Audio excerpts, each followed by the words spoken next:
I was looking over all the Final Fantasy games, all the remasters and remakes, and a thought occurred to me.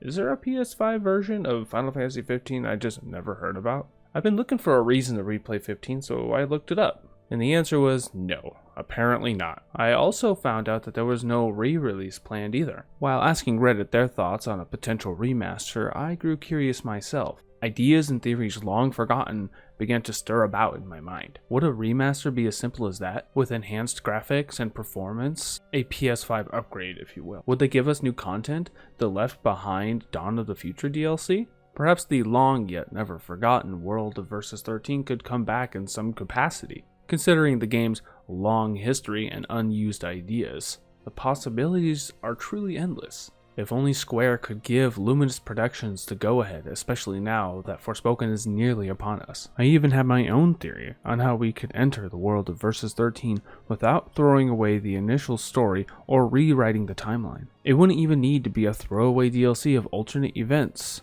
although my idea does enter that camp a little. There is a way you can make this new content canon and relevant to the base story and characters without ruining what's already been established.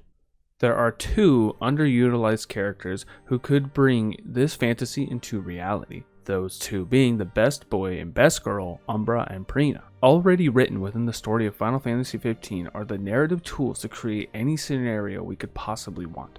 Like, for instance, the Imperial invasion of Insomnia. I would consider that event one of the biggest selling points of the initial game, much like the bombing mission in Midgar, or Midgar overall in Final Fantasy VII. Originally playable in Versus 13, it was stripped away from us and made into a movie, which is like taking away the opening hours of Final Fantasy VII and turning that into a movie. An admittedly awesome one.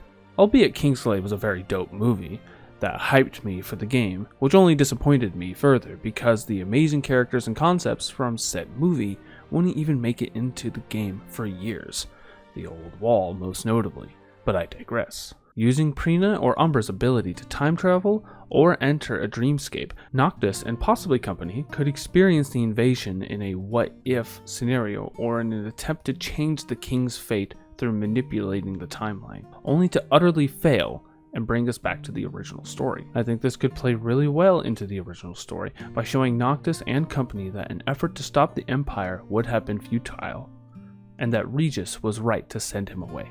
However, that shouldn't stop Noctis from trying.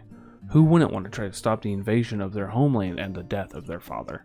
You wouldn't have to rewrite the story, and you can give us what we've always wanted. If we were to get a master, I don't even think we would need Umbra and Prina to incorporate some of the cut content from Final Fantasy Versus 13 and 15. More on Luna's backstory could be easily implemented back into the game through cutscenes.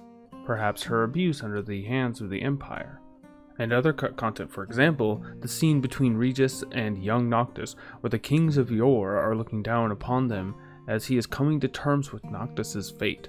Where these cutscenes could be implemented exactly at one point in the game, I'm not really sure, but I think they could be easily inserted back into the game, none of which would contradict the current story. Another part cut from the original 15, not just Versus 13 mind you, was the massive battle in Altissia.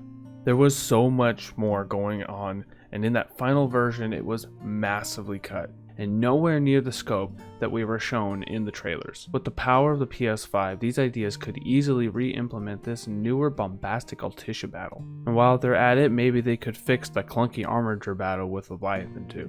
Since we're on the topic of Altissia and its climax, I want to take a moment to talk about Luna's and Noctis's relationship, or lack thereof. I have an idea on how to improve on the relationship of Noctis and Luna without messing with the long-distance aspect of the story they have built. Using our precious doggos, we could periodically see Noctis and Luna spending time together in the dreamscape. I want to take a moment here to mention that Noctis has always had and was always planned to have this ability to experience things in his dreams, just in case you guys thought I was pulling that out of my ass or something. But for this, I like the idea of using the dogs. It's more thematically appropriate considering the dogs are their main source of communication for many years. This would build upon the relationship and give us a more satisfying conclusion to not just Altissia, but the entire game. In fact, I have an idea for their final dreamscape date, if you will. This image of Noctis and Luna under moonlight by the lake has perplexed me for years, and the fact that it's official but not canon is annoying, to say the least. And I think it would be a fitting and final interaction before the conclusion of Altissia and Luna's death. Following the story from there would be Niflheim, and I personally would like to see a more explorable Niflheim. Let us explore some of the towns that the trains stop at, a mission or two in a desert biome, simple stuff like that. I'm not asking for much.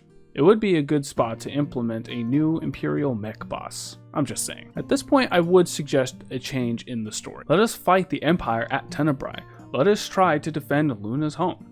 That's personally what I want, but I feel like we could easily do something similar to the Insomnia what-if scenario. We could use Umbra and Prina again to go back in time to relive the moment and see what could have been if it were possible to save Tenebrae at all. I suppose the last locale in the game would be Growlia? I think that's how it's pronounced.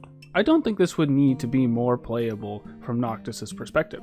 In one of the cut DLCs, we were meant to play as Aranea and explore the capital. I think this would easily suffice in conjunction with what's already playable, much like the other DLCs.